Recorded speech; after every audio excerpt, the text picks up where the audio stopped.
밤에 듣는 이야기. 안녕하세요. 밤에 듣는 이야기입니다. 오늘의 이야기는 물고기 자리에 대한 이야기입니다. 그러면 오늘의 이야기 시작하겠습니다. 생일이 2월 19일부터 3월 20일인 분들의 별자리가 바로 물고기 자리입니다. 물고기 자리는 황도 12성좌의 마지막 성좌인 제12자리의 별자리입니다. 물고기 자리는 커다란 V자 형태이며 V의 우측이 조금 길게 뻗어 있습니다.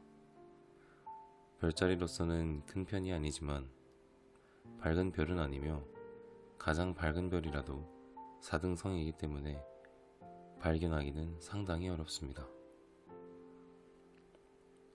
성도에서는 하나의 끈에 연결된 물고기 2마리의 모습으로 그려집니다.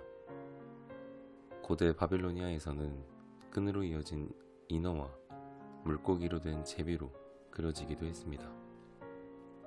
우리나라에서는 단순히 물고기 자리라고 부르지만 물고기 자리의 학명은 복수형입니다. 그런 점에서 볼 때 중국 호칭인 쌍호궁이 형태를 더 잘 나타낸 것이라고 할 수 있을 것입니다. 신화에서 이 물고기는 여신 아프로디테의 아들 에로스가 괴물 티폰에게 쫓겨 변한 것이라고 합니다. 에로스는 사랑의 신으로 그가 가진 활과 화살로 신들조차 사랑의 포로로 만들었다는 강력한 신입니다. 물고기 자리에 얽힌 에로스의 신화는 어느 날 강가에 모여 연회를 열었던 신들에게서부터 시작됐습니다. 유명한 신이든 그렇지 않은 신이든 모두 모여 님프들과 함께 춤을 추며 즐거운 한때를 보내고 있었습니다. 그런데 그때 연회의 소란스러운 소리를 듣고 괴물 티폰이 나타났습니다. 티폰은 일찍이 제우스가 거느리는 올림포스의 신들과 싸움을 벌였던 티탄 신족의 일원으로 무서운 힘을 가진 괴물이었습니다. 이 갑작스런 침입자 때문에 신들은 놀라서 뿔뿔이 흩어져 도망치기 시작했습니다. 미의 여신 아프로디테와 그 아들 에로스는 나일강으로 뛰어들었습니다. 재빨리 도망치기 위해서는 물고기 모습으로 변신해야만 했습니다. 그리고 서로를 놓치지 않으려고 끈으로 연결했습니다. 이 물고기의 모습이 하늘에 올라가 물고기 자리가 되었다고 합니다.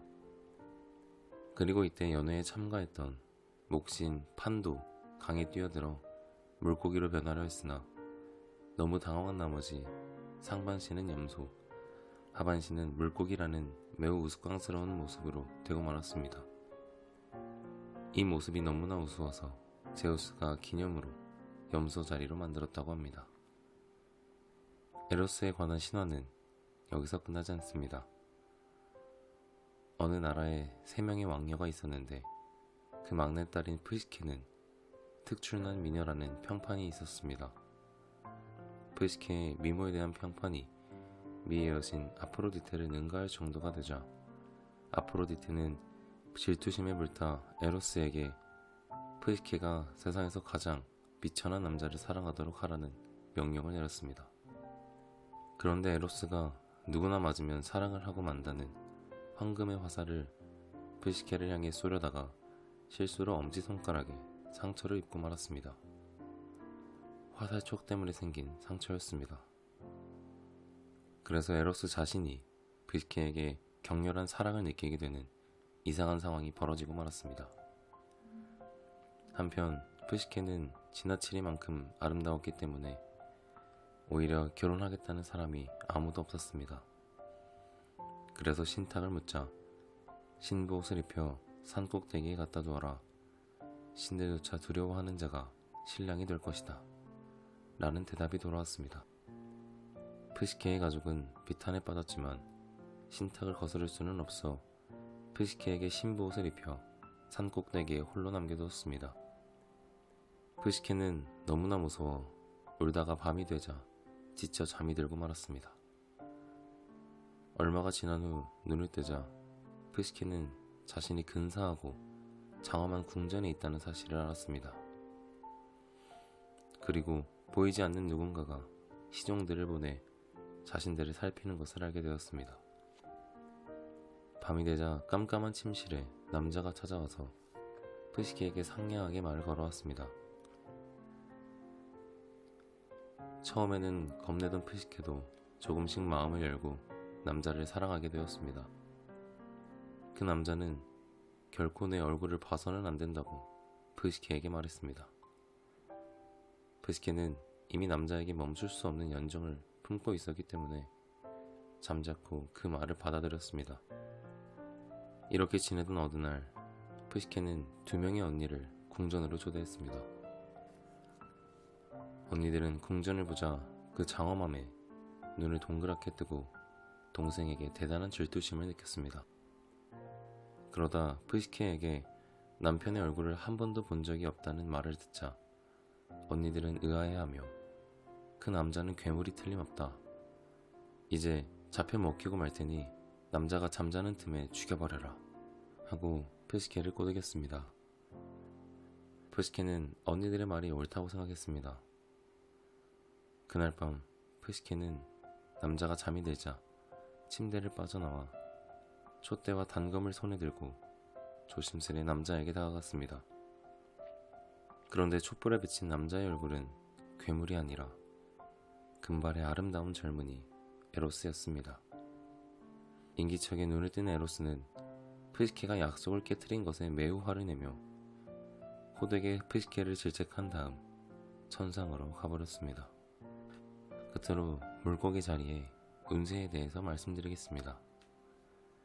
기대하지 못했던 곳으로부터 도움을 구하게 되는 한 달입니다. 비록 당장은 추진하는 일의 겉모습이 보잘것없고 황량히 보일 수 있겠지만 그 안에 풍부한 가능성을 품고 있음을 간과하지 않도록 하십시오. 당신이 굳은 의지를 갖고 한결로 매진한다면 늦게나마 좋은 소식을 접할 수 있을 것입니다. 긍정적인 의욕을 가지고 임할 수 있다면 이루어내지 못할 일은 없습니다. 혼자 설 수 있다는 확고한 자신감과 독립심을 가지고 능동적으로 일을 밀고 나가십시오. 당신의 수고와 노력이 뜻밖의 도움을 불러올 수도 있을 것이기 때문입니다. 오늘의 이야기는 여기까지입니다. 그러면 다음에 더 재밌는 이야기로 찾아뵙도록 하겠습니다. 시청해주셔서 감사합니다.